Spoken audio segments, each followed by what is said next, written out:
Márcio André Lopes Cavalcante julgados não comentados por terem menor relevância para concursos públicos ou por terem sido decididos com base em peculiaridades do caso concreto. RSP 1.392.240 DF, RSP 1.218.639 RJ, RSP 1.203.109 MG, leia. Os ao final deste informativo. Índice Direito Administrativo Licitações Termo inicial da punição prevista no art. 7 da Lei 10.522/2002, Lei do Pregão. Pensão especial para ex-combatente menor sob guarda poder ser considerado dependente. Código de Trânsito Brasileiro. Responsabilidade por infração relacionada à condução e à propriedade e regularidade do veículo. Direito ambiental. Infração ambiental grave e aplicação de multa independentemente de prévia advertência. Área de reserva legal. Requisito para registro da sentença declaratória de usucapião. Direito civil. Responsabilidade civil. Pagamento da pensão nos casos de responsabilidade civil derivada da incapacitação da vítima para o trabalho. Ausência da responsabilidade da empresa de vigilância privada em caso de assalto a banco. Contrato de seguro. Reajuste do valor do prêmio nos contratos de seguro de vida. Sistema financeiro de habitação. Incidência da Lei 10.931/2004 nas ações judiciais que envolvam o SFH. Direito empresarial. Cláusula de não concorrência e a validade da cláusula de não concorrência, desde que limitada espacial e temporalmente. Direito processual civil. Execução. Cancelamento da distribuição da impugnação ou dos embargos à execução por falta de recolhimento das custas. Arrematação de bem por oficial de justiça. Aposentado informativo 561 STJ 04705/2015. Esquematizado por Márcio André Lopes Cavalcante. Direito processual penal. Tribunal do Júri. Anulação da pronúncia por excesso de linguagem. Direito tributário. Suspensão do crédito tributário. Reclamação administrativa incapaz de suspender a exigibilidade do crédito tributário. EIP. Isenções de IPD para instituições culturais. Direito previdenciário. Previdência privada. Possibilidade de majoração das contribuições para plano de previdência privada. Direito administrativo. Licitações. Termo inicial da punição prevista no art. 7 da Lei 10.522/2002. Lei do Pregão. O pregão é uma modalidade de licitação disciplinada pela Lei 10.522/2002. O art. 7 da lei prevê que o licitante que for convocado dentro do prazo de validade de sua proposta e não celebrar o contrato, deixar de entregar a documentação, apresentar documentação falsa, retardar a execução do que contratado, não mantiver a proposta, falhar ou fraudar na execução do contrato, comportar-se de modo inidôneo ou cometer fraude fiscal, ficará impedido de licitar e contratar com a União, Estados, Distrito Federal ou municípios pelo prazo de até 5 anos. Esse prazo de 5 anos, ou menos, de punição começa a ser contado quando inicia-se com a publicação da decisão no Diário Oficial ou somente no dia em que é feito o registro negativo sobre a empresa no SCAF. Isso é importante porque a inserção dessa informação no SCAF pode demorar um tempo para acontecer. Qual é, portanto, o termo inicial da sanção? A data da publicação no Diário Oficial. O termo inicial para efeito de contagem e detração, abatimento, da penalidade prevista no art. 7 da Lei 10.522/2002, aplicada por órgão federal, coincide com a data em que foi publicada a decisão administrativa no Diário Oficial da União, e não com a do registro no SCAF. STJ 1 seção, MS 20.784 DF, réu, Min Sérgio Coquina, réu para acórdão Min Arnaldo Esteves Lima, julgado em 9 de abril de 2015, info 561 Lei N 10.522/2002. O pregão é uma modalidade de licitação, disciplinada pela Lei N 10.522/2002, sendo utilizada para a aquisição de bens e serviços comuns, independentemente do valor contratado. O que são bens e serviços comuns? São aqueles cujos padrões de desempenho e qualidade possam ser objetivamente definidos pelo edital, por meio de especificações usuais no mercado. Artigo, parágrafo único.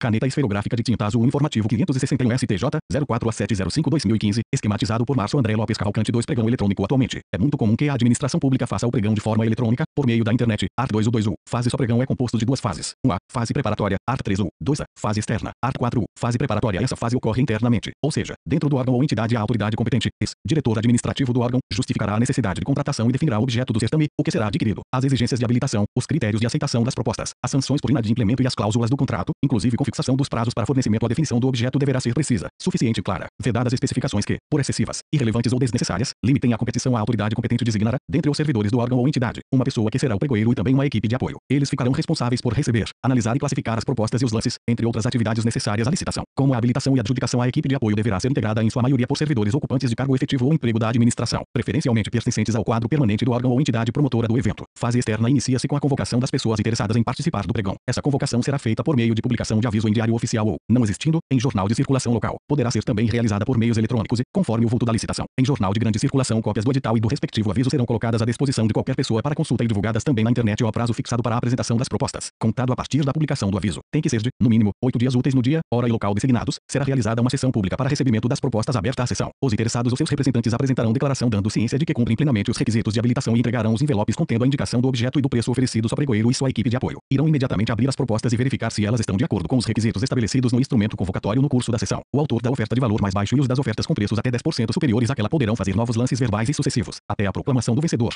A empresa A ofereceu vender a caneta por R cifra 1,00, a empresa B por R cifra 1,05, a C por R cifra 1,08, a D por R cifra 1,10, a E por 1,20. Logo, a empresa E está fora e as empresas A, B, C e D poderão oferecer novos lances diminuindo o valor que haviam oferecido não havendo pelo menos 3 ofertas nas condições definidas no item anterior. Poderão os autores das melhores propostas, até o máximo de 3, oferecer novos lances verbais e sucessivos, quaisquer que sejam os preços oferecidos para julgamento e classificação das propostas. Será adotado o critério de menor preço, desde que cumpridas as demais exigências do edital informativo 561 STJ 04705/2015, esquematizado por Márcio André Lopes Cavalcante. 3 Encerrada a etapa competitiva e ordenadas as ofertas, o pregoeiro irá abrir o invólucro, na prática, um envelope, contendo os documentos de habilitação do licitante que apresentou a melhor proposta para verificar se ele atende às condições fixadas no edital. Ponto de destaque. Repare que, no pregão, primeiro se define quem apresentou o menor valor e, depois, é analisado se essa pessoa está com toda a documentação necessária. Esse é um ponto de destaque porque nas outras modalidades de licitação, primeiro são examinados os documentos de habilitação do licitante, somente se ele for habilitado, é que será analisada a sua proposta. Desse modo, disse que no pregão há uma inversão de fases, já que somente será analisada a documentação do licitante vencedor, o que torna mais célere o procedimento. Os licitantes poderão deixar de apresentar os documentos de habilitação que já constem do Sistema de Cadastramento Unificado de Fornecedores, SICAF, e sistemas semelhantes mantidos por estados, Distrito Federal ou municípios, assegurado aos demais licitantes o direito de acesso aos dados nele constantes, verificado o atendimento das exigências fixadas no edital. O licitante será declarado vencedor se a oferta não for aceitável ou se o licitante desatender as exigências habilitatórias. O pregoeiro examinará as ofertas subsequentes e a qualificação dos licitantes, na ordem de classificação, e assim sucessivamente, até a apuração de uma que atenda ao edital, sendo o respectivo licitante declarado vencedor declarado o vencedor. Qualquer licitante poderá manifestar imediata e motivadamente a intenção de recorrer, quando lhe será concedido um prazo de 3 dias para a apresentação das razões do recurso, ficando os demais licitantes desde logo intimados para apresentar contra-razões em igual número de dias, que começarão a correr do término do prazo do recorrente, sendo lhes assegurada a vista imediata dos autos. O acolhimento de recurso importará a invalidação apenas dos atos insuscetíveis de aproveitamento. A falta de manifestação imediata e motivada do licitante importará a decadência do direito de recurso e a adjudicação do objeto da licitação pelo pregoeiro ao vencedor. Decididos os recursos, a autoridade competente fará a adjudicação do objeto da licitação ao licitante vencedor, homologada a licitação pela autoridade competente. O adjudicatário será convocado para assinar o contrato no prazo definido em edital. Ponto de destaque: no pregão, ao contrário das demais modalidades de licitação, a adjudicação do objeto da licitação ao vencedor ocorre antes da homologação do procedimento. Lei 8.666/93. Primeiro ocorre a homologação, depois a adjudicação. Pregão e RDC. Primeiro ocorre a adjudicação, depois a homologação. O que acontece se o licitante vencedor for convocado dentro do prazo de validade da sua proposta e não assinar o contrato? Deverão ser tomadas duas providências. 1. O pregoeiro deverá examinar a oferta mais baixa subsequente. Se a documentação desse licitante estiver completa, ele será declarado o novo vencedor, havendo nova adjudicação. 2. Instaurar processo administrativo para aplicar sanção ao licitante que não assinou o contrato, nos termos do art. 7 o informativo 561 STJ 04/705/2015, esquematizado por Márcio André Lopes Cavalcante. 4. Análise da sanção do art. 7 da Lei do Pregão. Condutas: punição ao licitante que for convocado dentro do prazo de validade de sua proposta e não celebrar o contrato, deixar de entregar a documentação, apresentar documentação falsa, retardar a execução do que contratado, não mantiver a proposta, falhar ou fraudar na execução do contrato, comportar-se de modo inidôneo ou cometer fraude fiscal ao licitante que cometer uma das condutas previstas no quadro anterior estará sujeito às seguintes sanções administrativas: a. Ficará impedido de licitar e contratar com a União, Estados, Distrito Federal ou municípios. B. Será descredenciado no SICAF ou nos sistemas de cadastramento de fornecedores. C. Pagará a multa prevista no edital ou contrato. Prazo da punição: até 5 anos. Esse prazo de 5 anos, ou menos, de punição começa a ser contado quando inicia-se com a publicação da decisão no Diário Oficial ou somente no dia em que é feito o registro negativo sobre a empresa no SICAF. Isso é importante porque a inserção dessa informação no SICAF pode demorar um tempo para acontecer. Qual é, portanto, o termo inicial da sanção? A data da publicação no Diário Oficial. O termo inicial para efeito de contagem e detração, abatimento da penalidade prevista no art. 7 da Lei nº 10.522/2002, aplicada por órgão federal, coincide com a data em que foi publicada a decisão administrativa no Diário Oficial da União, e não com a do registro no SICAF. A Lei nº 10.522/2002 não previu o início do fluxo do prazo para a contagem da punição. Coube ao Decreto Presidencial NI 5.450/05, ao regulamentá-la, prever que credenciamento do licitante condiciona-se ao registro atualizado da sua situação cadastral no banco de dados do SICAF. Ocorre que o STJ entendeu que o decreto não poderia ter feito isso. Houve violação ao princípio da legalidade estrita, já que a Lei nº 10.522/2002 não estabeleceu essa regra e, portanto, o ato infralegal, decreto, não poderia ter crido esse termo inicial, que acaba sendo posterior à publicação da decisão no Diário Oficial. Se a União impõe uma penalidade por um órgão da sua própria estrutura, a presunção é a de que o próprio ente federado esteja ciente de que, a partir daquela publicação, foi aplicada uma sanção administrativa. Situação diversa dar-se-ia, por exemplo, se a reprimenda fosse imposta por um estado ou município, caso em que seria lógico consultar um banco de dados central que reunisse informações sobre a rigidez de empresas participantes de certames licitatórios. Vale ressaltar que a própria Lei 8.666/1993, em seu art. 6, x e i, estabelece, como linha de princípio, que os atos relativos aos procedimentos licitatórios federais serão divulgados no DOU. Por conseguinte, se a publicação se dá em órgão da imprensa oficial, nos termos do que prevê o art. 37, caput, da CF, seria contraditório e artificial se supor que, a partir dali, não haveria ciência do ente federal e, consequentemente, não seria capaz de dar início ao cômputo da detração. Pensão especial para ex-combatente menor sob guarda pode ser considerado dependente apenas com cursos federais. As pessoas que tenham participado de operações bélicas durante a Segunda Guerra Mundial, assim como seus dependentes, possuem direito a uma pensão especial prevista no art. 53, e do ADCT da CF/diagonal 88 e na Lei 8.059/90. A pensão especial é devida ao ex-combatente. Quando ele morre, a pensão revertida para os seus dependentes. Art. 6 da Lei Informativo 561 STJ 04/705/2015, esquematizado por Márcio André Lopes Cavalcante. 5. Art. 5 da Lei 8.059/90 prevê o rol de dependentes que têm direito ao benefício e nele não inclui o menor sob guarda. Mesmo com essa omissão, o STJ entendeu que, na hipótese de morte do titular de pensão especial de ex-combatente, o menor de 18 anos que estava sob sua guarda deve ser enquadrado como dependente para efeito de recebimento da pensão especial. Isso porque o art. 33 do ECA prevê que a guarda confere à criança ou adolescente a condição de dependente, para todos os fins e efeitos de direito, inclusive previdenciários. STJ 1 a turma, RSP 1.339.645 MT, réu, Min Sérgio Coquina, julgado em 3 de março de 2015, info 561 pensão especial de ex-combatente. As pessoas que tenham participado de operações bélicas durante a Segunda Guerra Mundial, assim como seus dependentes, possuem direito a uma pensão especial prevista no art. 53, e do ADCT da CF/diagonal 88 e na Lei nº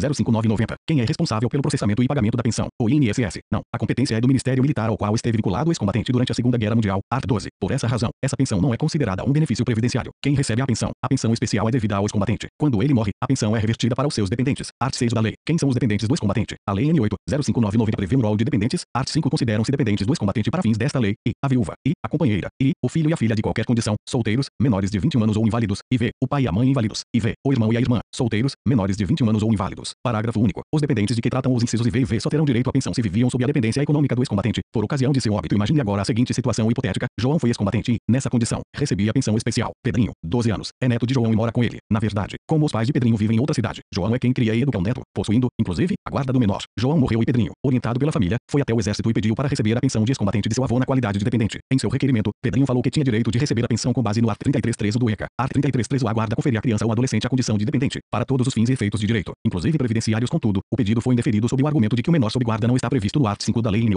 8.05990. O argumento de Pedrinho está correto. O menor sob guarda tem direito à pensão especial como dependente de ex-combatente. Sim, na hipótese de morte do titular de pensão especial de ex-combatente, o menor de 18 anos que estava sob sua guarda deve ser enquadrado como dependente. Art. 5 da Lei N. 8.05990, para efeito de recebimento. Na informativo 561 STJ 04 a 705/2015, esquematizado por Márcio André Lopes Cavalcante 6 proporção que lhe couber, da pensão especial, art. 53, e, do ADCT, que recebia o seu guardião. Realmente, o art. 5 da Lei N. 8.05990 não incluiu o menor de 18 anos sob guarda no rol dos beneficiários da pensão especial. Ele, contudo, tem direito à pensão com base no art. 33.3 da Lei N. 8.06990, ECA. O art. 227 da CF/88 exige da família, da sociedade e do Estado a conjugação de esforços no sentido de prestar atendimento prioritário a todos os interesses de crianças e adolescentes. Assim, o ECA se encontra em absoluta sintonia com a diretriz hermenêutica demarcada no plano constitucional, não sendo admissível a exegese de que a pensão especial de ex-combatente, por não possuir natureza previdenciária, afastaria a aplicação da regra prevista no ECA. Nessa ordem de ideias, do cotejo entre a Lei N. 8.05990, art. 5 graus, e o ECA, este diploma legal, mais benéfico, deve prevalecer, em razão do critério da especialidade. O tema é pacífico no STJ. Não, existem precedentes em sentido contrário, administrativo, recurso especial, ex-combatente, pensão especial, menor sob guarda, concessão, impossibilidade 1, cinge-se a controvérsia dos autos sobre a pretensão de menor sob guarda à concessão de pensão especial de ex-combatente 2. Na espécie, o óbito do instituidor da pensão ocorreu em 19 de janeiro de 1994, razão pela qual é de se aplicar a lei então vigente, Lei 8.05990, cujo art. 5 apresenta um rol taxativo de dependentes, o qual não inclui o menor sob guarda 3. Ademais, o ECA, ao prever em seu art. 33.3 que a guarda conferir à criança ou adolescente a condição de dependente, para todos os fins e efeitos de direito, inclusive previdenciários, não se aplica a pensão especial de ex-combatente, uma vez que não tem esta natureza previdenciária. RSP 912.106/RJ 5AT, Arnaldo Esteves Lima, DJ é de 9 de março de 2009, 4. Recurso especial provido, STJ 2 a turma, RSP 1.306.883/SC, réu, Nimaldo Campbell Marques, julgado em 2 de maio de 2013. No entanto, como o julgado divulgado neste informativo foi o último, se for cobrado na prova, marque a resposta que afirma que é possível a inclusão do menor sob guarda no rol de dependentes. Código de Trânsito Brasileiro. Responsabilidade por infração relacionada à condução e à propriedade e regularidade de veículo prática. Forense devem ser impostas tanto ao condutor quanto ao proprietário do veículo as penalidades de multa e de registro de pontos aplicadas em decorrência da infração de trânsito consistente em conduzir veículo que não esteja registrado e devidamente licenciado. Art. 230, v, do CTB, STJ 2 a turma, RSP 1.524.626 SP, réu, Min Roberto Martins, julgado em 5 de maio de 2015, info 561. Imagine a seguinte situação hipotética: Lucas, com 18 anos, habilitado, pegou emprestado o carro de seu pai, João, para ir até uma festa. Na volta, foi parado em uma blitz e o agente de trânsito constatou que o veículo não estava registrado nem licenciado no Detran. Diante disso, o agente de trânsito lavrou a autuação, aplicando a multa por infração ao art. 230, v, do CTB, art. 230, conduzir o veículo, v, que não esteja registrado e devidamente licenciado. Informativo 561 STJ 04 a 705/2015, esquematizado por Márcio André Lopes Cavalcante 7. Infração gravíssima, penalidade, multa e apreensão do veículo, medida administrativa, remoção do veículo. Quem responderá pela multa e perderá os pontos na carteira? Lucas, que conduzia o veículo, ou João, proprietário do carro. Os dois devem ser impostas tanto ao condutor quanto ao proprietário do veículo as penalidades de multa e de registro de pontos aplicadas em decorrência da infração de trânsito consistente em conduzir veículo que não esteja registrado e devidamente licenciado. Art. 230, v, do CTB. No art. 230, v, do CTB, o verbo que designa a ação proibida é conduzir, ou seja, a ação é imputada ao motorista. Manter veículo sem licenciamento, por si só, não configura infração de trânsito, a qual ocorre quando o veículo é posto em circulação. No entanto, ao proprietário caberá sempre a responsabilidade pela infração referente à prévia regularização e preenchimento das formalidades e condições exigidas para o trânsito do veículo. Art. 257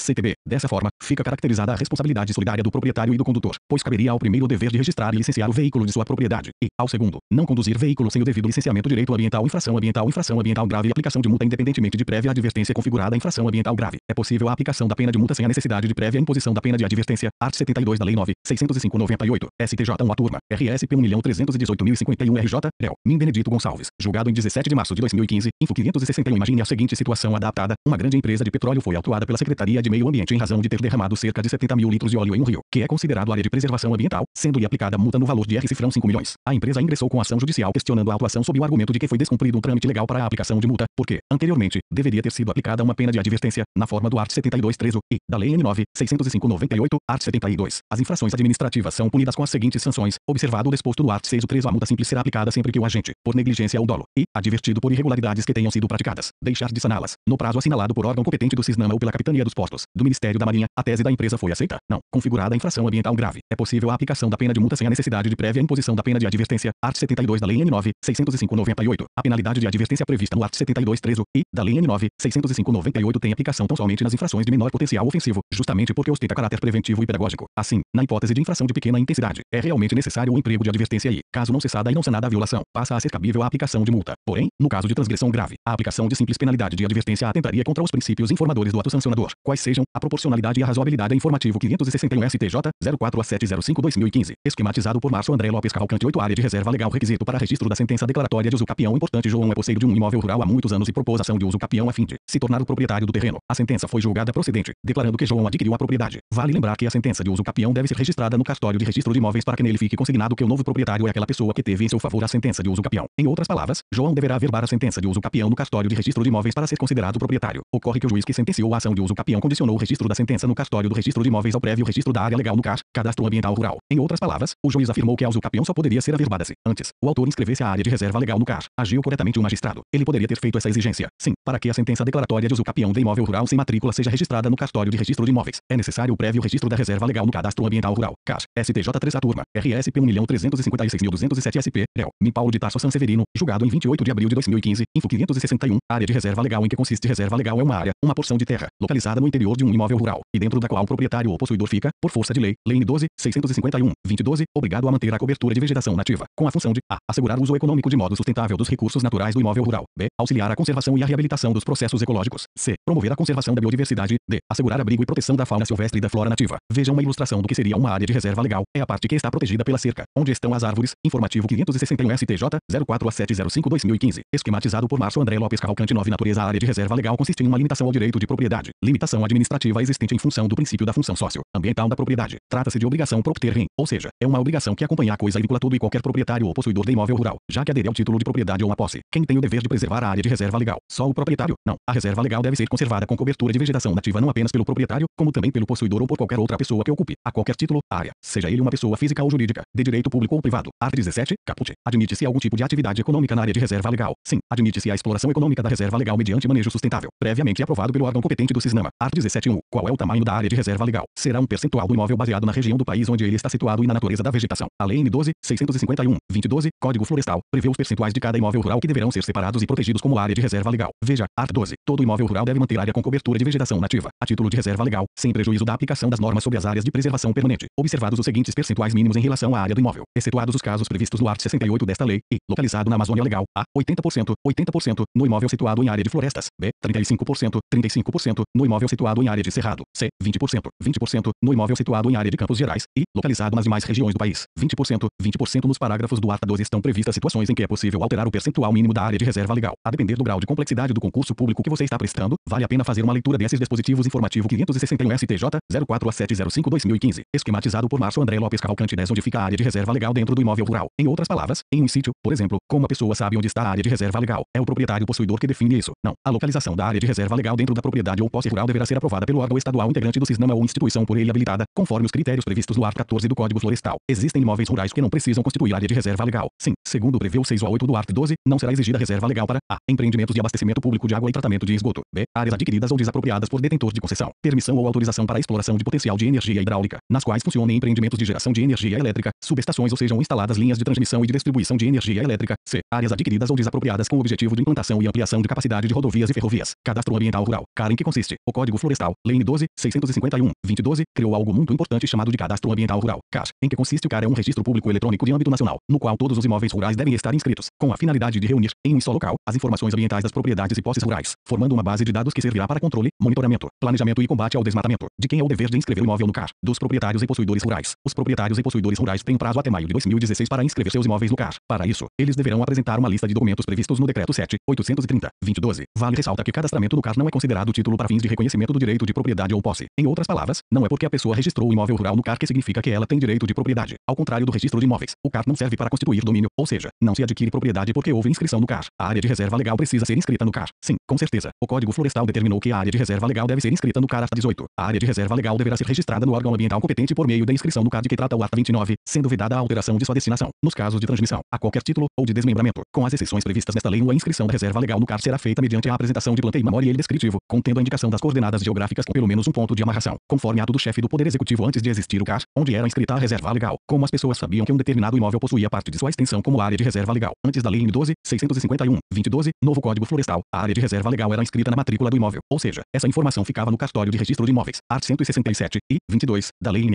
6.01573 informativo 561 STJ 04.705/2015, esquematizado por Márcio André Lopes Cavalcante 11 depois da Lei nº 12.651, 2012, novo Código Florestal, a área de reserva legal ainda precisa ser inscrita no registro de imóveis. Não, o registro da reserva legal no CAR desobriga a averbação no cartório de registro de imóveis. Desse modo, desde a vigência do novo Código Florestal, a área de reserva legal não é mais averbada no cartório de registro de imóveis. A inscrição da reserva legal no CAR possui natureza constitutiva ou declaratória. Se a área de reserva legal não estiver registrada, o possuidor proprietário estará desobrigado de respeitá-la. Não, a inscrição da reserva legal possui natureza declaratória. O dever de respeitar as limitações impostas pela área de reserva legal decorre da lei, e não do registro. A inscrição no CAR tem por objetivo dar publicidade a esse fato. Feitas essas considerações, imagine a seguinte situação hipotética: João é posseiro de um imóvel rural há muitos anos e propôs ação de uso capião a fim de se tornar o proprietário do terreno. A sentença foi julgada procedente, declarando que João adquiriu a propriedade. Vale lembrar que a sentença de uso capião deve ser registrada no cartório de registro de imóveis para que nele fique consignado que o novo proprietário é aquela pessoa que teve em seu favor a sentença de uso capião. Em outras palavras, João deverá averbar a sentença de uso capião no cartório de registro de imóveis para ser considerado proprietário. Ocorre que o juiz que sentenciou a ação de uso capião condicionou o registro da sentença no cartório do registro de imóveis ao prévio registro da área legal no CAR. Em outras palavras, o juiz afirmou que a uso capião só poderia ser averbada se, antes, o autor inscrevesse a área de reserva legal no CAR. Agiu corretamente o magistrado. Ele poderia ter feito essa exigência. Sim, para que a sentença declaratória de uso capião de imóvel rural sem matrícula seja registrada no cartório de registro de imóveis, é necessário o prévio registro da reserva legal no Cadastro Ambiental Rural, CAR. O artigo 16.8 da Lei 4.771/65, antigo Código Florestal, previa que a área de reserva legal deveria ser averbada à margem da inscrição de matrícula do imóvel no registro de imóveis competente, sendo vedada a alteração de sua destinação nos casos de transmissão a qualquer título, de desmembramento ou de retificação da área. No mesmo sentido, a previsão do artigo 167 da Lei 6.01573, Lei dos Registros Públicos. Assim, por uma construção jurisprudencial, respaldada em precedentes do STJ, firmou-se o entendimento de que a averbação da reserva legal seria condição para o registro de qualquer ato de transmissão, desmembramento ou retificação de área de imóvel rural. Nessa linha de raciocínio, deve-se impor a averbação da reserva legal como condição para o registro da sentença de uso capião informativo 561 STJ 04.705/2015, esquematizado por Márcio André Lopes Cavalcante 12 Direito Civil Responsabilidade Civil Pagamento da pensão nos casos de responsabilidade civil derivada de incapacitação da vítima para o trabalho importante. O art. 950 do CC prevê que se a vítima sofrer uma ofensa que resulte em lesão por meio da qual o ofendido não possa exercer o seu ofício ou profissão, ou se isso lhe diminuiu a capacidade de trabalho, esta vítima deverá ser indenizada com o pagamento de pensão. O parágrafo único determina que, se o prejudicado preferir, ele poderá exigir que a indenização seja arbitrada e paga de uma só vez, ou seja, em vez de receber todo o mesmo valor da pensão, ele receberia à vista a quantia total. O parágrafo único do art. 950 do CC impõe um dever absoluto de causador do dano pagar a indenização fixada de uma só vez. Se a vítima pedir para receber de uma só vez, o magistrado é obrigado a acatar. Não, nos casos de responsabilidade civil derivada de incapacitação para o trabalho, art. 950 do CC, a vítima não tem o direito absoluto de que a indenização por danos materiais fixada em forma de pensão seja arbitrada e paga de uma só vez. O juiz é autorizado a avaliar, em cada caso concreto, se é conveniente ou não a aplicação da regra que estipula a parcela única, art. 950, parágrafo único, do CC, considerando a situação econômica do devedor, o prazo de duração do pensionamento, a idade da vítima, etc., para só então definir pela possibilidade de que a pensão seja ou não paga de uma só vez, antecipando-se as prestações vincendas que só iriam ser creditadas no decorrer dos anos. Isso porque é preciso ponderar que, se por um lado é necessário satisfazer o crédito do beneficiário, por outro não se pode exigir o pagamento de uma só vez se isso puder levar o devedor à ruína. Enunciado 381 CJF-STJ,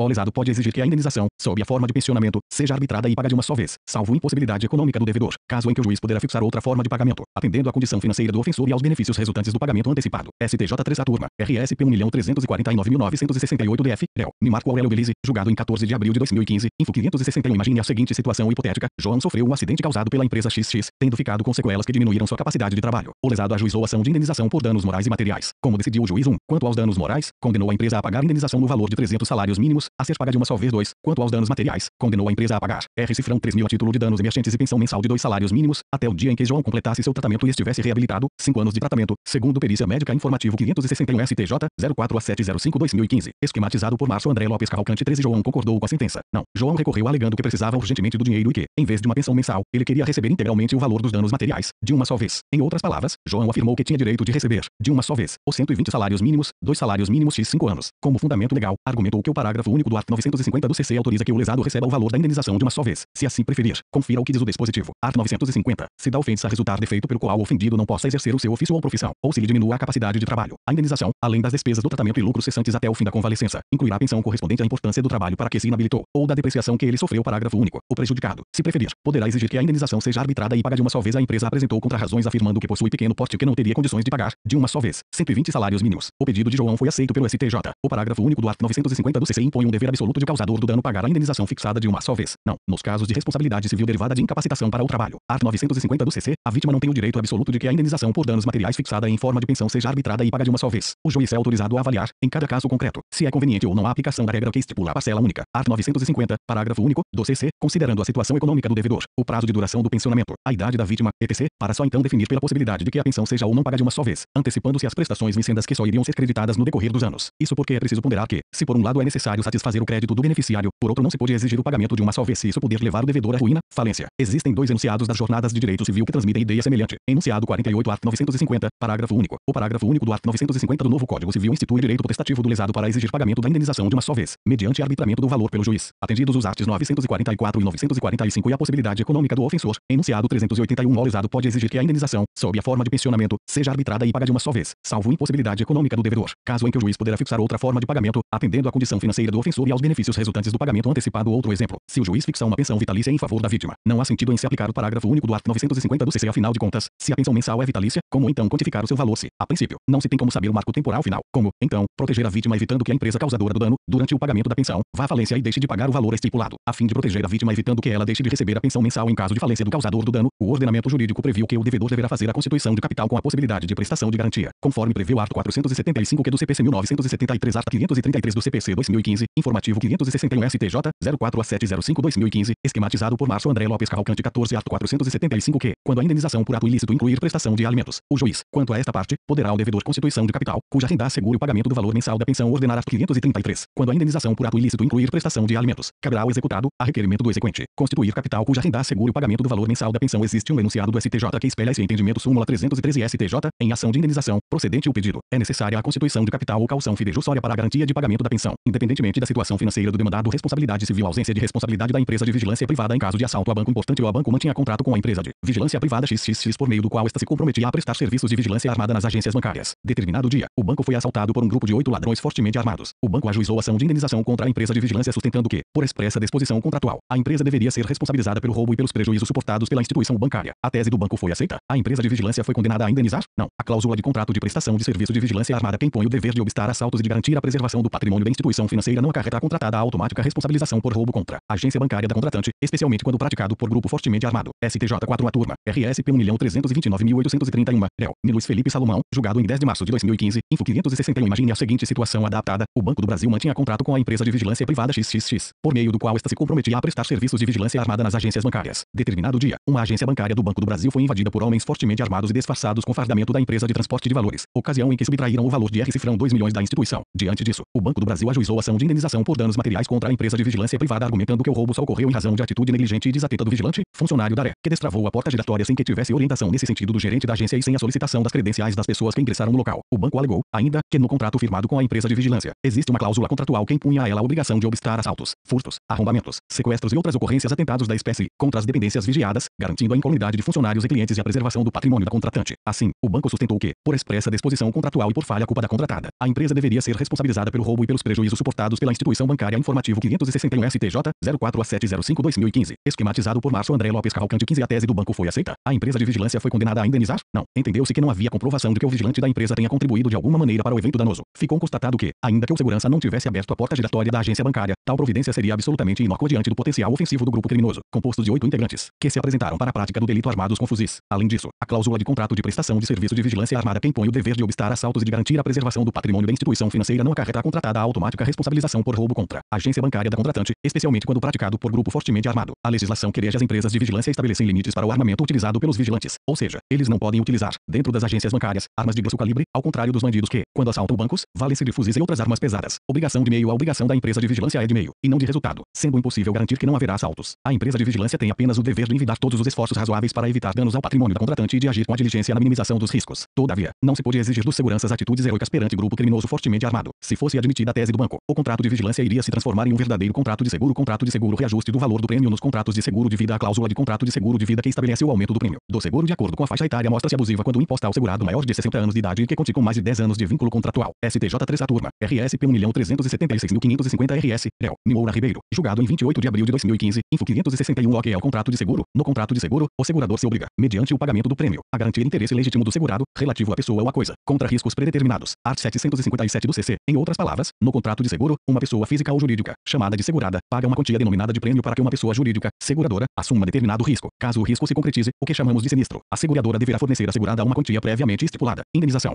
João celebra um contrato de seguro do seu veículo com a seguradora X e todos os meses paga R$ 100,00 como prêmio. Se, por exemplo, o carro for roubado, sinistro, a seguradora deverá pagar R$ 30.000 a título de indenização para o segurado. Nomenclaturas utilizadas nos contratos de seguro-risco. É a possibilidade de ocorrer o sinistro.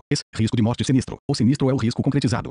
Morte apólice. O bilhete de seguro é um documento emitido pela seguradora, no qual estão previstos os riscos assumidos, o início e o fim de sua validade, o limite da garantia e o prêmio devido e, quando for o caso, o nome do segurado e o do beneficiário informativo 561 STJ 041705-2015, esquematizado por Márcio André Lopes Cavalcante 16 prêmio. É a quantia paga pelo segurado para que o segurador assuma o risco. O prêmio deve ser pago depois de recebida a apólice. O valor do prêmio é fixado a partir de cálculos atuariais e o seu valor leva em consideração os riscos cobertos. Indenização é o valor pago pela seguradora caso o risco se concretize. Sinistro. Feitas essas considerações, imagine a seguinte situação hipotética. João, em 2005, fez um contrato de seguro de vida em favor de sua esposa e filhos. Na época, o segurado tinha 50 anos. O contrato tinha duração de 5 anos. Ao final do prazo de vigência do contrato, em 2010, João decidiu renová-lo por mais 5 anos. Em 2015, encerrou-se o prazo novamente e João procurou a seguradora para fazer a renovação mais uma vez. João, no entanto, surpreendeu-se porque o valor do prêmio cobrado pela seguradora para renovar o contrato estava 90% mais alto. A funcionária da empresa explicou que incide esse aumento porque o segurado, João, entrou na faixa de 60 anos de idade e que, a partir daí, os preços sobem mesmo. A atendente mostrou que esse incremento do prêmio pela faixa de preço estava previsto na cláusula XXX do contrato de seguro assinado. João ainda tentou argumentar dizendo que possuía o contrato há mais de 10 anos e que não seria justo esse aumento tão grande, mas mesmo assim não teve jeito e ele não conseguiu nenhum desconto. Pode-se dizer que a cláusula de contrato de seguro de vida que estabelece o aumento do prêmio do seguro de acordo com a faixa etária é sempre abusiva. Não. Segundo a jurisprudência do STJ, admitem-se aumentos suaves e graduais necessários para o reequilíbrio da carteira, mediante um cronograma extenso, do qual o segurado tem de ser cientificado previamente. STJ 2 a seção. RSP 1.073.595/MG, Réu, Minas Henrique, DJ 29 de abril de 2011. No caso concreto acima relatado, esse aumento foi válido? Não. A cláusula de contrato de seguro de vida que estabelece o aumento do prêmio do seguro de acordo com a faixa etária mostra-se abusiva quando imposta ao segurado, maior de 60 anos de idade, e que conte com mais de 10 anos de vínculo contratual, de onde o STJ retirou esses dois requisitos, maior de 60 anos e mais de 10 anos de vínculo. Esses requisitos foram construídos pelo STJ a partir da aplicação analógica das regras previstas para os contratos de plano de saúde no art. 15, parágrafo único, da Lei N. 9.656/98, art. 15, a variação das contraprestações pecuniárias estabelecidas nos contratos de produtos de que trata o inciso I1 do art. 1 desta lei, em razão da idade do consumidor, somente poderá ocorrer caso estejam previstas no contrato inicial as faixas etárias e os percentuais de reajustes incidentes em cada uma delas, conforme normas expedidas pela ANS, ressalvado o disposto no art. 35e, parágrafo único, é vedada a variação a que alude o caput para consumidores com mais de 60 anos de idade, que participarem dos produtos de que tratam o inciso I1 do art. 1 ou sucessores. Há mais de 10 anos a Lei N. 9.656/98 regula os planos de seguros de saúde, mas, diante da inexistência de lei específica para os seguros de vida, o STJ aplica esse diploma por analogia informativo 561 STJ 041705/2015, esquematizado por Márcio André Lopes Cavalcante 17 Sistema Financeiro de Habitação Incidência da Lei 10.931/2004 nas ações judiciais que envolvam SFH aplicam, se aos contratos de financiamento imobiliário do Sistema de Financiamento de Habitação, SFH, as disposições da Lei 10.931/2004, mormente as referentes aos requisitos da petição inicial de ação de revisão de cláusulas contratuais, art. 50, STJ 4 a turma, RSP 1.163.283 RS, Réu, Luiz Felipe Salomão, julgado em 7 de abril de 2015, info 561. Imagine a seguinte situação adaptada. João ajuizou ação de revisão das prestações do saldo devedor do contrato de financiamento habitacional realizado pelo Sistema Financeiro de Habitação, SFH. O banco contestou o pedido aduzindo a inépcia da petição inicial sob o argumento de que o autor não atendeu aquilo que é exigido pelo art. 50 da Lei N. 10.931/2004, art. 50. Nas ações judiciais que tenha por objeto obrigação decorrente de empréstimo, financiamento ou alienação imobiliários, o autor deverá discriminar na petição inicial, dentre as obrigações contratuais, aquelas que pretende controverter,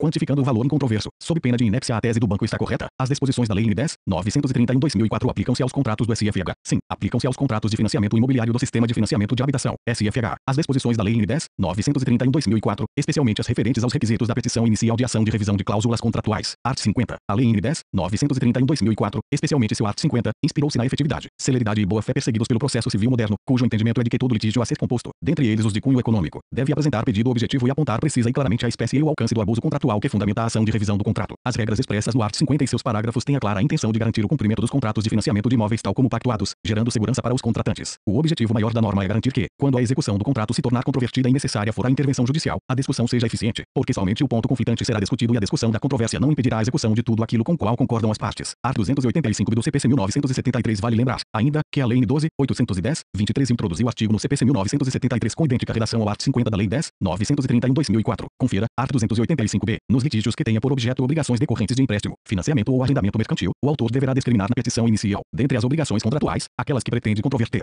quantificando o valor incontroverso. Art. 332 do CPC 2015. O CPC 2015 também prevê a mesma regra em seu art. 222 o 2 nas ações que tenha por objeto a revisão de obrigação decorrente de empréstimo, de financiamento ou de alienação de bens. O autor terá de, sob pena de inépcia, discriminar na petição inicial, dentre as obrigações contratuais, aquelas que pretende controverter, além de quantificar o valor incontroverso do débito. Essa inovação legislativa corrobora os objetivos buscados pelo processo civil moderno, preocupado em ser, acima de tudo, eficaz. A discriminação do valor incontroverso na petição inicial proporciona melhor compreensão da dimensão do litígio, da lesão ao direito envolvido, além de permitir a demonstração da verossimilhança do direito invocado. Ainda, auxilia na atenuação de naturais mazelas da demora na prestação jurisdicional, contribuindo para a segurança jurídica. Informativo 561 STJ 041705/2015, esquematizado por Márcio André Lopes Cavalcante 18. Direito empresarial. Cláusula de não concorrência e a validade da cláusula de não concorrência, desde que limitada espacial e temporalmente. Isso porque esse tipo de cláusula protege a concorrência concorrência e os efeitos danosos decorrentes de potencial desvio de clientela, sendo esses valores jurídicos reconhecidos constitucionalmente. Assim, quando a relação estabelecida entre as partes for eminentemente comercial, a cláusula que estabelece a dever de abstenção de contratação com sociedade empresária concorrente pode sim irradiar efeitos após a extinção do contrato, desde que por um prazo certo e em determinado lugar específico, limitada temporária e espacialmente.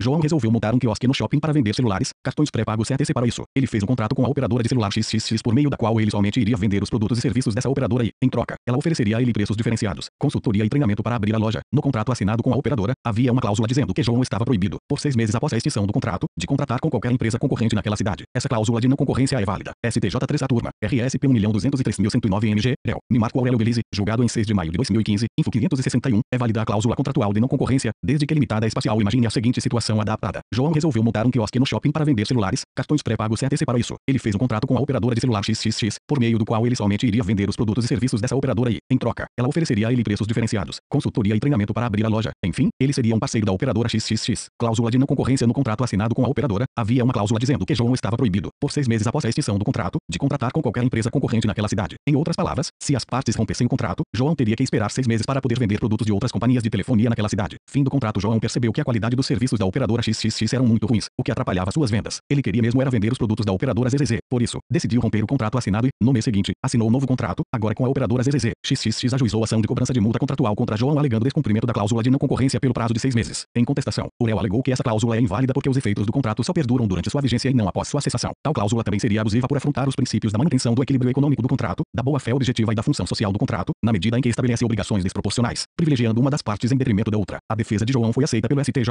A cláusula em questão é abusiva. Não, é válida a cláusula contratual de não concorrência, desde que limitada espacial e temporalmente. Isso porque esse tipo de cláusula protege a concorrência e os efeitos danosos decorrentes de potencial desvio de clientela, sendo esses valores jurídicos reconhecidos constitucionalmente. Informativo 561 STJ 041705/2015, esquematizado por Márcio André Lopes Cavalcante. 19 assim, quando a relação estabelecida entre as partes for eminentemente comercial, a cláusula que estabelece a dever de abstenção de contratação com sociedade empresária concorrente pode sim irradiar efeitos após a extinção do contrato, desde que por um prazo certo e em determinado lugar específico, limitada temporária e espacialmente. Restrição à concorrência. As cláusulas que restringam a concorrência são excepcionais, já que vigora, em nosso ordenamento jurídico, os princípios da livre iniciativa e da livre concorrência. Art. 170, caput e inciso V, da CF/88. A jurisprudência entende, contudo, que as partes, no exercício de sua autonomia privada, podem estipular restrições contratuais à livre concorrência, desde que com a delimitação expressa da zona espacial e temporal na qual a atuação de sócios ou ex-parceiros seja vedada. Tais cláusulas são, portanto, válidas e se inspiram no direito anglo-saxão, non-competition agreements. Essa cláusula de não concorrência pode irradiar efeitos mesmo depois de o contrato ter sido rompido. Claro, se a referida cláusula só valesse enquanto o contrato estivesse em vigor, ela não serviria para nada, considerando que bastaria o contratante romper o contrato para que ela não mais tivesse eficácia. A exigência de boa-fé objetiva, conduta proba das partes, não está limitada ao lapso temporal de vigência do contrato principal em que é inserida. O princípio da boa-fé também deve ser aplicado nas fases pré-contratual e pós-contratual. Enunciado 25 da Jornada de Direito Civil do CJF. Ponto. Direito processual civil. Execução. Cancelamento da distribuição, da impugnação ou dos embargos à execução por falta de recolhimento das custas. Falta de recolhimento das custas. É possível apontar as seguintes conclusões. No CPC 1973. 1. Cancela-se a distribuição da impugnação ao cumprimento de sentença ou dos embargos à execução na hipótese de não recolhimento das custas no prazo de 30 dias, independentemente de prévia intimação da parte 2. Não se determina o cancelamento da distribuição se o recolhimento das custas, embora intempestivo, estiver comprovado nos autos. No CPC 2015. 1. Cancela-se a distribuição da impugnação ao cumprimento de sentença ou dos embargos à execução na hipótese de não recolhimento das custas no prazo de 15 dias, que só começam a ser contados depois que a parte for intimada na pessoa de seu advogado. Art. 290. 2. Não se determina o cancelamento da distribuição se o recolhimento das custas, embora intempestivo, estiver comprovado nos autos. STJ 1. Sessão. RSP 1.361.811 RS. Réu. Mi Paulo de Tarso Sanseverino. Primeira sessão. Julgado em 4 de março de 2015. Info 561 sobre o tema. Cancelamento da distribuição da impugnação ou dos embargos à execução por processo de execução ou a procedimento para a execução de quantia pode ser realizado de duas formas. Informativo 561 STJ 041705/2015. Esquematizado por Márcio André Lopes Cavalcante. 20A. Execução de quantia fundada em título executivo extrajudicial. B. Execução de quantia fundada em título executivo judicial. Cumprimento de sentença. Defesas típicas do executado. Se o devedor está sendo executado, ele tem o direito de se defender. Qual é a defesa típica do devedor executado no processo de execução? Execução de título extrajudicial. A defesa típica do executado são os embargos à execução. Embargos do devedor no cumprimento de sentença. Execução de título judicial é a impugnação. Vale ressaltar que a pessoa executada poderá se defender ainda por meio de exceção de não executividade, exceção de pré-executividade, objeção de pré-executividade ou ações autônomas, a chamada defesa heterotópica do executado. O devedor tem que pagar custas para propor impugnação ou embargos à execução. Sim, quem propõe impugnação ou opõe embargos do devedor deve providenciar o pagamento das custas processuais, quando as custas devem ser pagas. Em regra, as custas devem ser pagas antes ou no momento da distribuição. Art. 19 do CPC 1973, Art. 82 do CPC 2015. No entanto, o Art. 257 do CPC 1973, Art. 290 do CPC 2015, autoriza que haja a distribuição do feito sem o seu preparo, pagamento das custas, concedendo à parte autora um prazo para fazer a quitação. OBS. Distribuição é o sorteio que é feito do juízo que irá receber o processo. A parte da entrada no feito e, depois de ele ser registrado, é distribuído para uma das varas existentes naquela comarca seção judiciária. Qual é o prazo para esse pagamento das custas? 30 dias. No CPC 1973, Art. 257, 15 dias. No CPC 2015, Art. 290. Para que esse prazo comece a correr é necessário que a parte seja intimada não. No CPC 1973, Posição do STJ sim, no CPC 2015. Redação literal do art. 290, art. 290. Será cancelada a distribuição do feito se a parte não realizar o pagamento das custas e despesas de ingresso em 15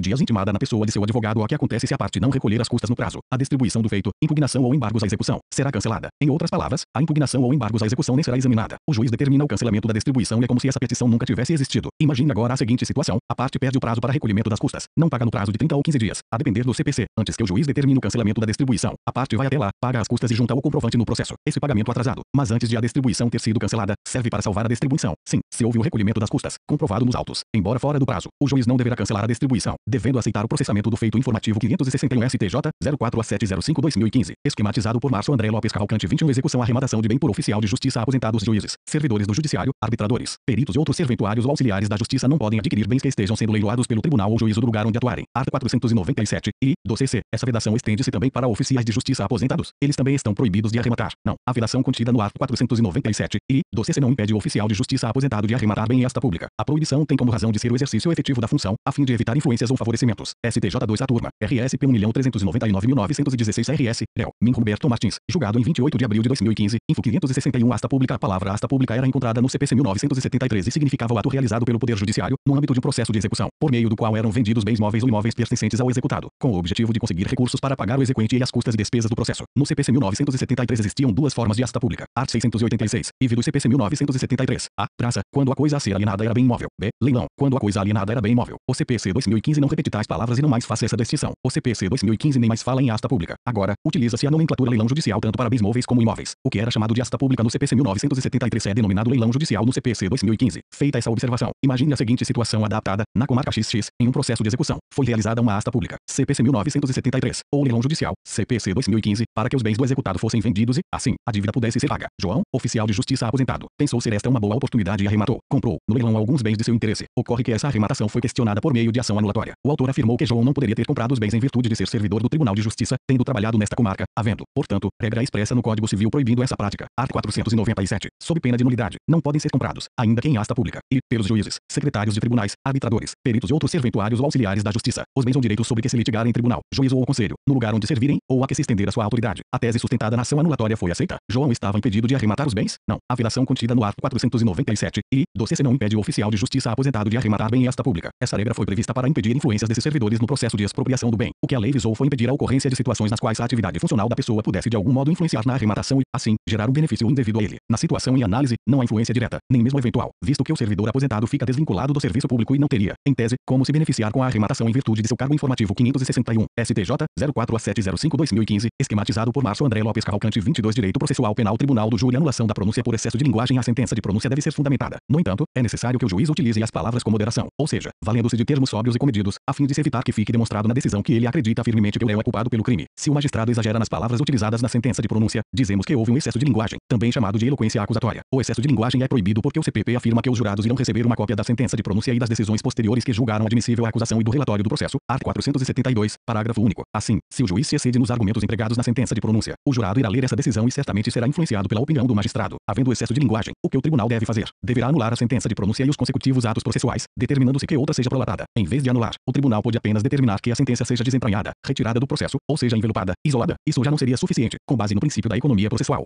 Não basta o desentranhamento e envelopamento. É necessário anular a sentença e determinar que outra seja prolatada. Isso porque, como já dito acima, a lei determina que a sentença de pronúncia seja distribuída aos jurados. Logo, não há como desentranhar a decisão, já que uma cópia dela deverá ser entregue aos jurados. Se essa cópia não for entregue, estará sendo descumprido o art. 472, parágrafo único, do CPP, STJ 6 a turma, a GRG no RSP 1.440/2002 AL, Réu, Min Sebastião Reis Júnior, julgado em 28 de abril de 2015, info 561. Procedimento do Tribunal do Júri. Quando a pessoa pratica um crime doloso contra a vida, ela responde a um processo penal que é regido por um procedimento especial, próprio do Tribunal do Júri. Arts. 406 a 497 do CPP. Quais são os crimes dolosos contra a vida? De competência do Tribunal do Júri: homicídio, art. 121 do CP, induzimento, instigação ou auxílio a suicídio, art. 122 do CP, infanticídio, art. 123 do CP, aborto em suas três espécies, art. 124, 125 e 126 do CP. Procedimento bifásico do Tribunal do Júri. O procedimento do Tribunal do Júri é chamado de bifásico, ou escalonado, porque se divide em duas etapas. 1. Fase do sumário da culpa. Judicio accusationis. É a fase de acusação e instrução preliminar. Formação da culpa. Inicia-se com o oferecimento da denúncia, ou queixa, e termina com a preclusão da sentença de pronúncia. 2. Fase de julgamento. Judicio causar informativo 561 STJ 04A705/2015. Esquematizado por Márcio André Lopes Cavalcante. 23. Fase do sumário da culpa. As etapas aqui são muito semelhantes ao procedimento comum ordinário. Vejamos os principais passos do sumário da culpa. Denúncia. Oferecimento da denúncia. Em regra, ou queixa. Crime. Recebimento. O juiz decide se recebe ou rejeita a peça acusatória. Citação. Acusado é citado pessoalmente para para responder à acusação, por escrito. No prazo de 10 dias, resposta: a defesa apresenta a resposta escrita, a acusação réplica após a defesa apresentar a resposta. O juiz determinará que o MP, ou o querelante, seja ouvido, no prazo de 5 dias, sobre eventuais preliminares invocadas e documentos juntados. Importante: essa etapa não existe no procedimento comum ordinário paute-se juiz designa a audiência de instrução e julgamento. Importante: ao contrário do procedimento comum ordinário, no rito do júri, o magistrado somente irá decidir se absolve sumariamente o réu após a audiência de instrução. A audiência no dia designado, é realizada a audiência de instrução, sendo feita a oitiva do ofendido, se possível, das testemunhas e do réu. Debates: após serem realizadas essas oitivas, iniciam-se debates orais entre a acusação e defesa pelo prazo de 20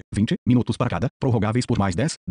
Sentença: encerrados os debates, o juiz prolata a sentença na própria audiência ou, se preferir, poderá determinar que os autos lhe sejam conclusos para melhor analisar o processo, devendo, nesse caso, proferir a sentença em um prazo de até 10 dias. Sentença que encerra o sumário da culpa. Encerrados os debates, o juiz irá proferir a sentença na própria audiência ou em até 10 dias. A sentença poderá ser no sentido de uma das 4 opções seguintes: pronúncia, impronúncia, absolvição sumária, desclassificação. O réu será pronunciado quando o juiz se convencer de que existem prova da materialidade do fato e indícios suficientes de autoria ou de participação. O réu será impronunciado quando o juiz não se convencer da materialidade do fato, da existência de indícios suficientes de autoria ou de participação. A única testemunha que havia reconhecido o réu no IP não foi ouvida em juízo. O réu será absolvido, desde logo, quando estiver provado a inexistência do fato, que o réu não é autor ou partícipe do fato, que o fato não constitui crime, que existe uma causa de isenção de pena ou de exclusão do crime. Todas as testemunhas ouvidas afirmaram que o réu não foi o autor dos disparos. Ocorre quando o juiz se convencer de que o fato narrado não é um crime doloso contra a vida, mas sim um outro delito, devendo, então, remeter o processo para o juízo competente.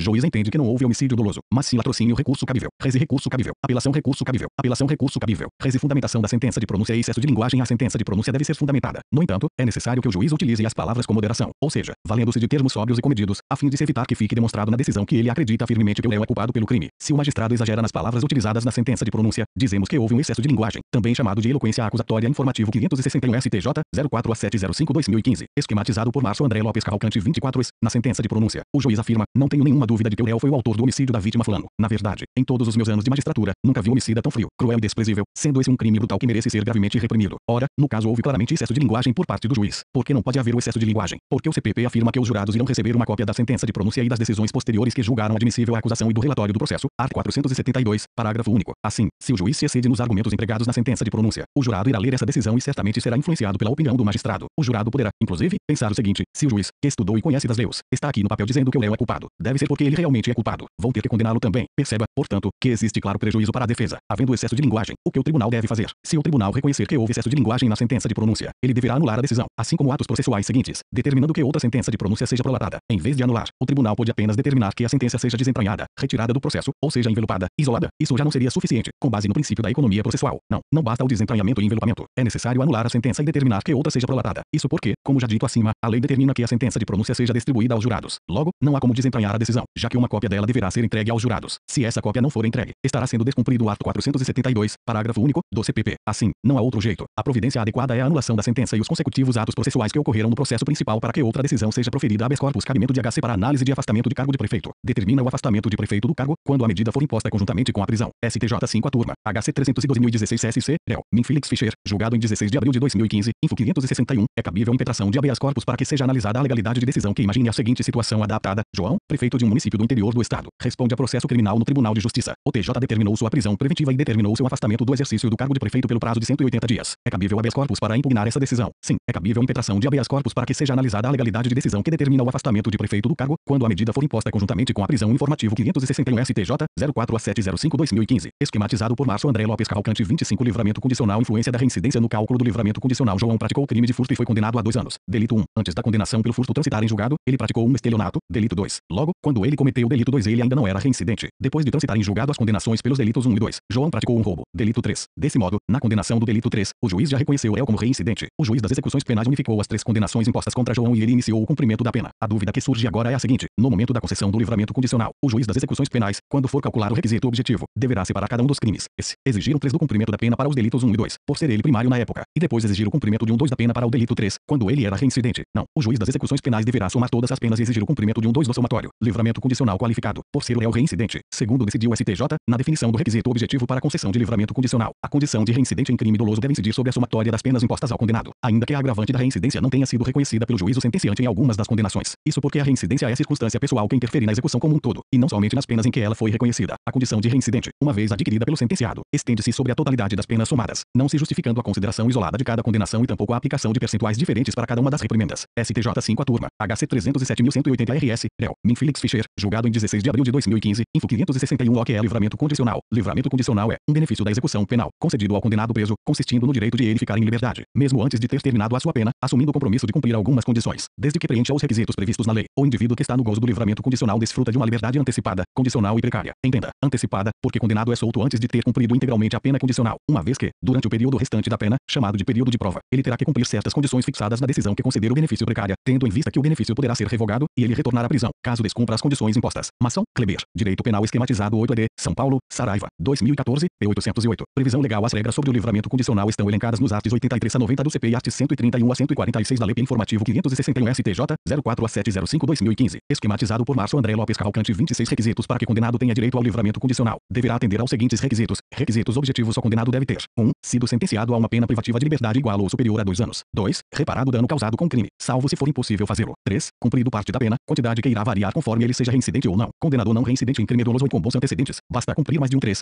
da pena. É chamado de livramento condicional simples. Condenado reincidente em crime doloso deve cumprir mais de 1/2, metade, da pena para ter direito ao benefício. É o livramento condicional qualificado. Condenado por crime hediondo ou equiparado, se não for reincidente específico em crimes dessa natureza, deve cumprir mais de 2/3 da pena. É o livramento condicional específico. Condenado por crime hediondo ou equiparado, se for reincidente específico em crimes dessa natureza, não terá direito ao livramento condicional. Requisitos subjetivos. O condenado deve ter: 1. Bom comportamento carcerário, a ser comprovado pelo diretor da unidade prisional. 2. Bom desempenho no trabalho que lhe foi atribuído. 3. Aptidão para prover a própria subsistência mediante trabalho honesto. 4. Para o condenado por crime doloso, cometido com violência ou grave ameaça à pessoa, a concessão do livramento ficará também subordinada à constatação de condições pessoais que façam presumir que o liberado não voltará a delinquir desse modo. Como você observou acima, uma das circunstâncias mais importantes na definição dos requisitos do livramento condicional é saber se o réu é reincidente ou não. Feitas essas considerações, imagine a seguinte situação hipotética. João praticou o crime de furto e foi condenado a 2 anos. Delito 1. Antes da condenação pelo furto transitar em julgado, ele praticou um estelionato. Delito 2. Logo, quando ele cometeu o delito 2, ele ainda não era reincidente. Depois de transitar em julgado as condenações pelos delitos 1 e 2, João praticou um roubo. Delito 3. Desse modo, na condenação do delito 3, o juiz já reconheceu o réu como reincidente. Recapitulando, quando o réu praticou o delito 1, ele era primário. Quando cometeu o delito 2, a condenação pelo primeiro não havia transitado em julgado, de forma que podemos dizer que ele ainda era primário. Quando perpetrou o delito 3, aí sim, ele já era reincidente. O juiz das execuções penais unificou as 3 condenações impostas contra João e ele iniciou o cumprimento da pena. A dúvida que surge agora é a seguinte: no momento da concessão do livramento condicional, o juiz das execuções penais, quando for calcular o requisito objetivo, deverá separar cada um dos crimes.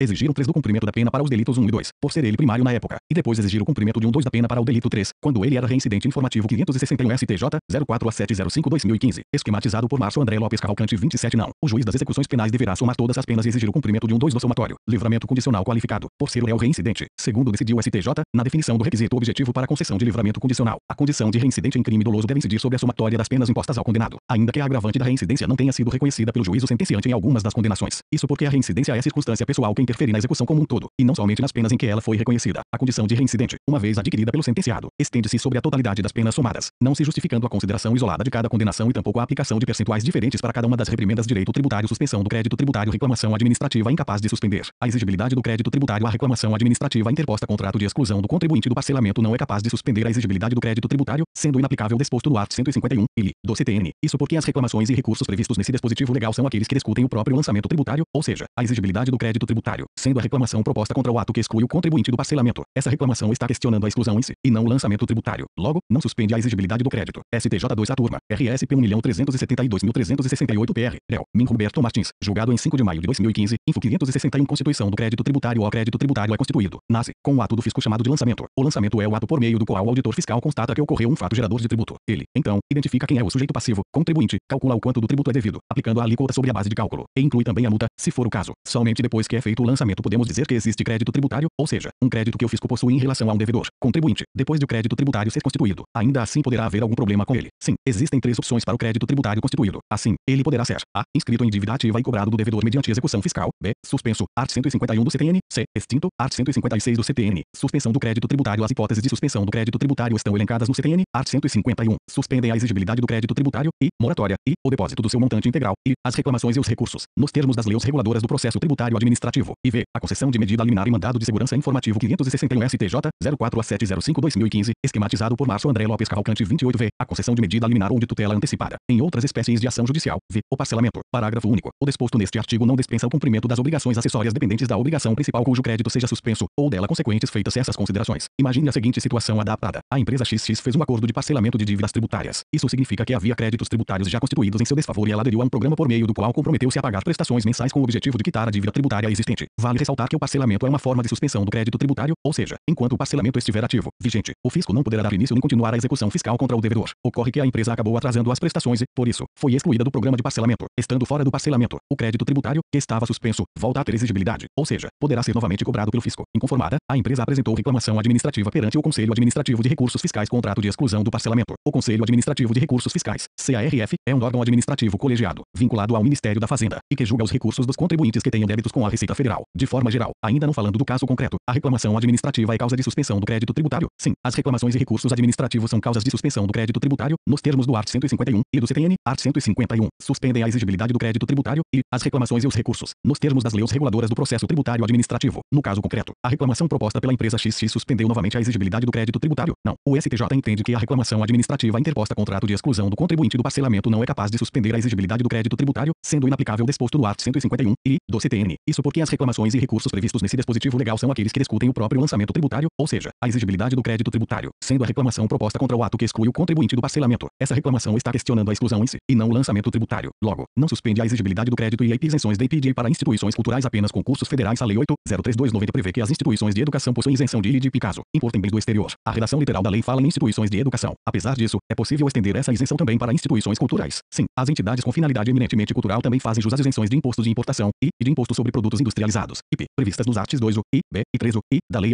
8.03290 informativo 561 STJ 04/705/2015, esquematizado por Márcio André Lopes Cavalcante 29 conquanto a Lei 8.03290 preveja isenções de IPI para as instituições de educação, art. 2 I, B. As entidades com finalidade eminentemente cultural também estão inseridas nessa expressão legal, considerando que não se pode dissociar cultura de educação. STJ 1 a turma, RSP 1.100.912 RJ, réu, Min Sérgio Coquina, julgado em 28 de abril de 2015, info 561 isenção de IPI o imposto de importação e o imposto sobre produtos industrializados, IP, são dois tributos federais. A Lei N 8.03290 prevê que as instituições de educação possuem isenção de IPI caso importem bens do exterior. A redação literal da lei fala em instituições de educação. Apesar disso, é possível estender essa isenção também para instituições culturais. Sim, as entidades com finalidade eminentemente cultural também fazem jus às isenções de imposto de importação e de imposto sobre produtos industrializados, IP, previstas nos artigos 2 I, B e 3 I da Lei 8.03290. Apesar de a Lei N 8.03290 prever isenções de IPI para as instituições de educação, art. 2 I, B, as entidades com finalidade eminentemente cultural também estão inseridas nessa expressão legal, considerando que não se pode dissociar cultura de educação. No caso concreto, a Associação de Amigos do Museu de Arte Moderna do Rio de Janeiro importou aparelhos para reequipar a Cinemateca do museu. O STJ entendeu que essa instituição cultural tinha direito à isenção pelo fato de a educação e a cultura estarem intimamente ligadas. Direito previdenciário e previdência privada, possibilidade de majoração das contribuições para plano de previdência privada. OBS, tema cobrado muito pouco em provas. Antes de estudar, verifique o edital do seu concurso. A contribuição dos integrantes de planos de previdência complementar pode ser majorada sem ofender direito adquirido. STJ 3 a turma, RSP 1.364.013, réu, Min Ricardo Vilas Boas Cueva, julgado em 28 de abril de 2015 de acordo com os artigos 202 da CF 1 da LC 109/2001. A previdência privada é de caráter complementar, facultativa, regida pelo direito civil, baseada na constituição de reservas que garantam o benefício contratado, sendo o regime financeiro de capitalização, contribuições do participante e do patrocinador, se houver, e rendimentos com a aplicação financeira destas, obrigatório para os benefícios de pagamento em prestações continuadas e programadas, e organizada de forma autônoma em relação ao regime geral de previdência social, para cumprir sua missão e gerir adequadamente o fundo. As entidades de previdência complementar utilizam-se de alguns instrumentos, como o plano de benefícios e o plano de custeio. O plano de benefícios é um programa de capitalização através do qual alguém se propõe a contribuir para a constituição de um fundo que, decorrido o prazo de carência, poderá ser resgatado mediante o pagamento de uma parcela única, ou de diversas parcelas sucessivas. Renda continuada. Já o plano de custeio, elaborado segundo cálculos atuariais, reavaliados periodicamente, deve fixar o nível de contribuição necessário à constituição das reservas e à cobertura das demais despesas, podendo as contribuições ser normais, quando destinadas ao custeio dos benefícios oferecidos, ou extraordinárias, quando destinadas ao custeio de deficites, serviço passado e outras finalidades não incluídas na contribuição normal. Informativo 561 STJ 04/705/2015, esquematizado por Márcio André Lopes Cavalcante 30. Logo, pelo regime de capitalização, o benefício de previdência complementar será decorrente do montante de contribuições efetuadas e do resultado de investimentos, podendo haver, no caso de desequilíbrio financeiro e atuarial do fundo, superávit ou déficit, a influenciar os participantes do plano como um todo, já que, pelo mutualismo, serão beneficiados ou prejudicados, de modo que, nessa última hipótese, terão que arcar com os ônus daí advindos. Cabe asseverar, ademais, que a possibilidade de alteração dos regulamentos dos planos de benefícios pelas entidades de previdência privada, com a supervisão de órgãos governamentais, e a adoção de sistema de revisão dos valores das contribuições e dos benefícios já encontravam previsão legal desde a Lei 6.435, 1977, arts. 13, 21 e 42, tendo sido mantidas na LC 109/2001, arts. 18 e 21. De fato, é da própria lógica do regime de capitalização do plano de previdência complementar o caráter estatutário, até porque, periodicamente, em cada balanço, todos os planos de benefícios devem ser reavaliados atuarialmente, a fim de manter o equilíbrio do sistema, haja vista as flutuações do mercado e da economia, razão pela qual adaptações e ajustes ao longo do tempo revelam-se necessários, sendo inapropriado o engessamento normativo e regulamentar. Cumpre assinalar que as modificações processadas nos regulamentos dos planos aplicam-se a todos os participantes das entidades fechadas de previdência privada, a partir da aprovação pelo órgão regulador e fiscalizador, observado, em qualquer caso, o direito acumulado de cada participante, é certo que é assegurada ao participante que tenha cumprido os requisitos para a obtenção dos benefícios previstos no plano a aplicação das disposições disposições regulamentares vigentes na data em que se tornou elegível a um benefício de aposentadoria. Todavia, disso não decorre nenhum direito adquirido a regime de custeio, o qual poderá ser alterado a qualquer momento para manter o equilíbrio atuarial do plano, sempre que ocorrerem situações que o recomendem ou exijam, obedecidos os requisitos legais. É por isso que o resultado deficitário nos planos ou nas entidades fechadas será suportado por patrocinadores, participantes e assistidos, devendo o equacionamento ser feito, dentre outras formas, por meio do aumento do valor das contribuições, instituição de contribuição adicional ou redução do valor dos benefícios a conceder, observadas as normas estabelecidas pelo órgão regulador e fiscalizador, art. 21, da LC 109/2000 e exercícios julgue os itens a seguir. 1. DPEPR 2014, o pregão é a modalidade licitatória a ser adotada em casos de objetos estritamente técnicos, não importando o preço. 2. Promotor MPMG 2013, o pregão é modalidade licitatória de aquisição de bens e serviços comuns da administração pública, independente do valor. 3. Promotor MPSC 2014, o pregão é a modalidade de licitação adotada para a aquisição de bens e serviços comuns. Entendem-se como tais aqueles que podem ser fornecidos por interessados devidamente cadastrados ou que atenderem a todas as condições exigidas para cadastramento até o terceiro dia anterior à data do recebimento das propostas, observada a necessária qualificação. 4. PGMSP 2014, caracteriza o pregão. A. Objeto comum, disponível no mercado a qualquer tempo, cuja configuração e características são padronizadas pela própria atividade empresarial. B. Podem participar somente os sujeitos previamente inscritos em cadastro público, o que torna a licitação sumária e mais rápida. C. Os proponentes ficam vinculados por sua proposta até que outra, mais elevada, seja formulada. D. Modalidade de licitação mais simplificada para a aquisição de bens e serviços cujo valor é limitado, nos termos da lei. E. Utilização de recursos eletrônicos e informação para aceitação de propostas e lances em sessão presencial apenas para candidatos previamente cadastrados. Informativo 561 STJ, 04-705/2015, esquematizado por Márcio André Lopes Cavalcante 31.5, PGMS 2014, o pregão é a modalidade de licitação que pode ser adotada para a aquisição de bens e serviços comuns, desde que o valor estimado para a contratação não ultrapasse R cifrão 1.500.000,00, 1.500.000 reais. 6. Juiz TJPR 2013, acerca do pregão, é correto afirmar: A. É necessária a exigência de garantia da proposta. B. O prazo de validade das propostas será de 30